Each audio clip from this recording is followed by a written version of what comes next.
اللہ جب کسی سے ناراض ہوتا ہے رزق نہیں چھینتا، آب و دانہ بند نہیں کرتا، سورج کو حکم نہیں کرتا کہ اس کے آنگن میں روشنی نہیں پھیلانی، چاند کو نہیں روکتا کہ تیری کرنیں اس کے ویڑے میں نہیں پڑنی چاہیے، بلکہ اللہ جب کسی سے ناراض ہوتا ہے سجدوں کی توفیق چھین لیتا ہے۔ سجدوں کی توفیق چھن گئی تو پھر سمجھو اللہ ناراض ہے، اللہ راضی نہیں ہے۔ اور اگر سجدوں کی توفیق نصیب ہو جائے، کسی نے واصف علی واصف مرحوم سے پوچھا تھا کہ کیسے ہمیں پتا چلے گا کہ ہماری نماز قبول ہو گئی ہے، تو انہوں نے کہا تھا ایک نماز کے بعد دوسری عطا ہو جائے تو سمجھ لو پہلی قبول ہو گئی ہے۔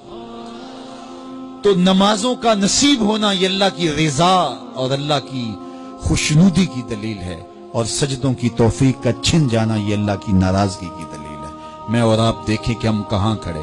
دیکھیے دولت تو کفار کو بھی ملتی ہے، اللہ دولت اسے بھی دیتا ہے جس سے راضی ہے، اسے بھی دیتا ہے جس سے نہیں راضی، لیکن سجدوں کی توفیق اسے ہی دیتا ہے جس پہ وہ راضی ہے۔ تو 5 گانا نماز شعار زندگی بنا لیجئے، نماز قضا نہ ہونے پائے۔ قیامت کے دن بے نمازی اس صف میں کھڑا ہوگا جس صف میں نمرود کھڑا ہوگا، جس صف میں حامان کھڑا ہوگا، قارون کھڑا ہوگا، شداد کھڑا ہوگا۔ مجھے بتائیے ہم میں سے کوئی یہ گوارہ کرتا ہے ہم اس صف میں کھڑے کر دیے جائیں جہاں دشمنان خدا کھڑے ہوں؟ آج کوئی نماز پڑھے یا نہ پڑھے، حشر کے دن حکم ہوگا کہ اللہ کے حضور سجدہ کرو۔ ہر کوئی سجدہ کرنا چاہے گا، جو نہیں پڑھتا وہ بھی کرنا چاہے گا، لیکن بے نمازی کی کمر اکڑ جائے گی، وہ آرزو رکھنے کے باوجود سجدہ نہیں کر پائے گا۔ قرآن بتاتا ہے کچھ لوگ جہنم کو دھکیلے جا رہے ہوں گے، انہیں کچھ لوگ پوچھیں گے ما سلککم فی سقر، تم جہنم کو کیوں جا رہے ہو، کیا ہوا تمہیں؟ تو وہ جواب میں کیا کہیں گے؟ لم نک من المصلین، ہم نماز نہیں پڑھا کرتے تھے۔ سب سے پہلا حساب قیامت کے دن جو بندے سے لیا جائے گا وہ نماز کا لیا جائے گا۔ پہلا سوال بندے سے یہ ہوگا۔ یا چڑیاں بھی رب کی تسبیح بولیں اور اشرف المخلوقات سویا رہے، جب صبح کا وقت ہوتا ہے حشرات الارض بھی بلوں سے نکل کے رب کی تقدیس کے ترانے پڑھ رہے ہوتے ہیں۔ درختوں کی شاخوں پہ چڑیاں پرندے وہ بھی اللہ کی تقدیس کے ترانے پڑھ رہے ہوتے ہیں، حشرات الارض بھی اس کی تقدیس کے گیت گا رہے ہوتے ہیں، اور اشرف المخلوقات خراٹے لے رہا ہو، اس سے بڑی بد نصیبی کیا ہو سکتی ہے؟ آئیے 5 گانا نماز شعار زندگی بنا لے۔ اس مجلس میں اگر کوئی بے نمازی ہے تو آج عزم مصمم کر کے یہاں سے لوٹے کہ آج کے بعد نماز نہیں چھوڑوں گا۔